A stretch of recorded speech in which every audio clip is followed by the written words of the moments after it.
Moon Hwae-ho's early career. This segment explores Moon Hwae-ho's research at the International Rice Research Institute, his contributions to rice breeding, and the broader scientific and political context of his work in the Green Revolution. Heo Moon-hwae, also known as M.H. Heo internationally, is a South Korean agricultural scientist. He played a crucial role in adapting the Green Revolution's principles to rice that could be cultivated in Korea. Born into a farming family, he witnessed firsthand the challenges of traditional agriculture, particularly its susceptibility to climate variability, pests, and limited yields. Inspired by the agricultural transformations taking place globally, he pursued studies in agronomy at Seoul National University, where he became fascinated with plant genetics and crop improvement. Recognizing the need for advanced research, Heo sought opportunities beyond Korea. His ambition led him to IRRI in Los Baños, Philippines, where he joined a team of scientists dedicated to breeding high-yield rice varieties. His recruitment by IRRI was part of a broader Cold War-era initiative encouraging knowledge exchange among allies of the United States, with agricultural science serving as a diplomatic bridge between nations.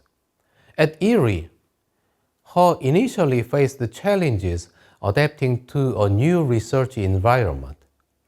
He worked alongside the leading rice breeders, including Henry Beecher and Peter Jennings, immersing himself in cutting-edge rice genetics.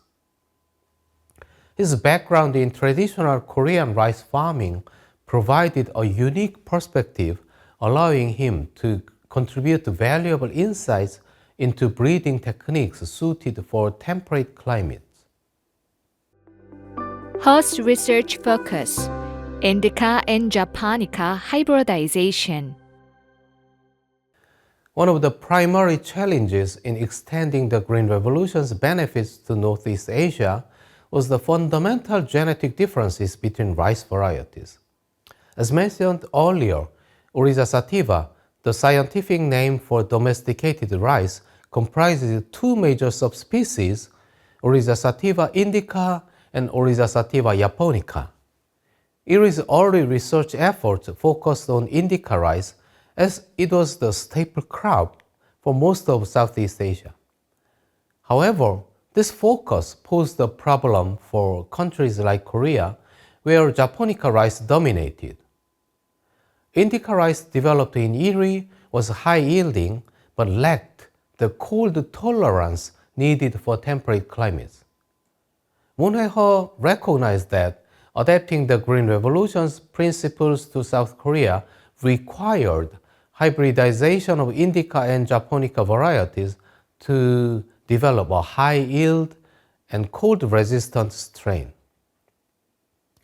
This process was far from straightforward. Initial attempts at crossbreeding indica and japonica varieties often resulted in sterile hybrids, making large-scale cultivation impossible. Moon Hwae-ho meticulously conducted hundreds of breeding experiments, carefully selecting parent strains that balanced the desirable traits of both subspecies.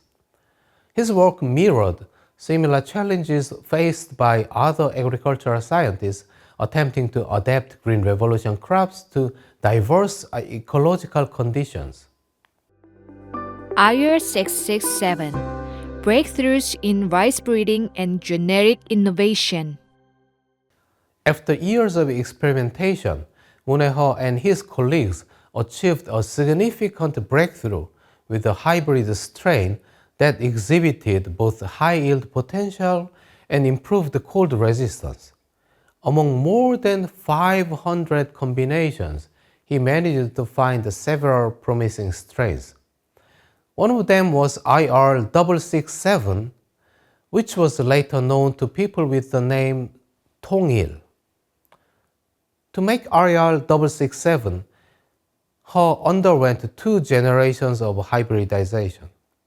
First, he hybridized TN1 or Taichung Native 1, a short-stemmed semi-dwarf indica variety, with Yukara, a Japanese variety which was widely cultivated in Hokkaido. As Hokkaido is the coldest region of Japan, it was expected that the Yukara could provide some cold-resistant genes to the next generation hybrid IR568.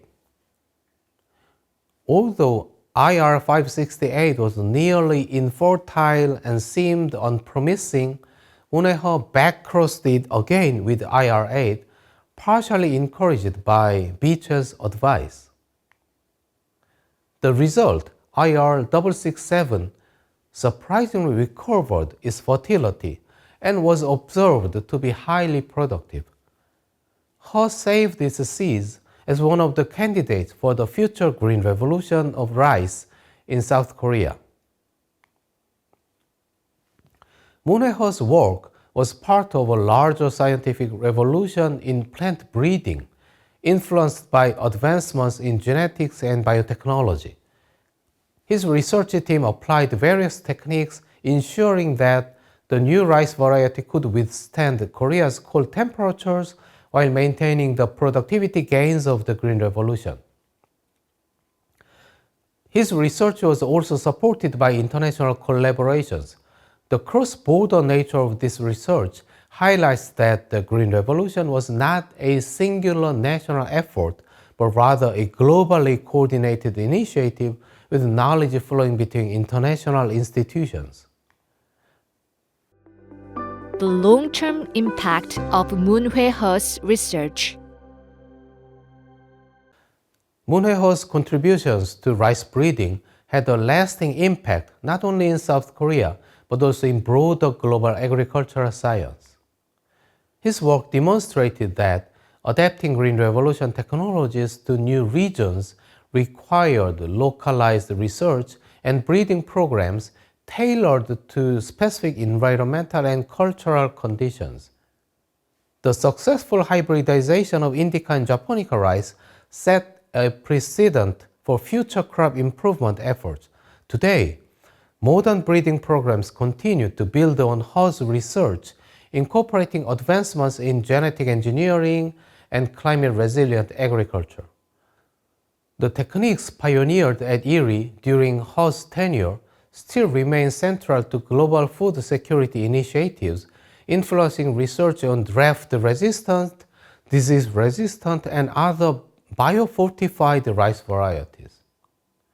Beyond the scientific contributions, Moon Hwae-he's research highlighted the intersection of agriculture and geopolitics.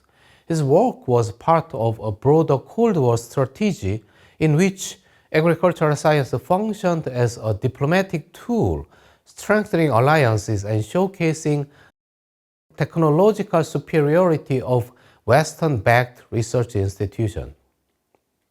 Moon Hwae-he's legacy endures in the fields of South Korea and beyond.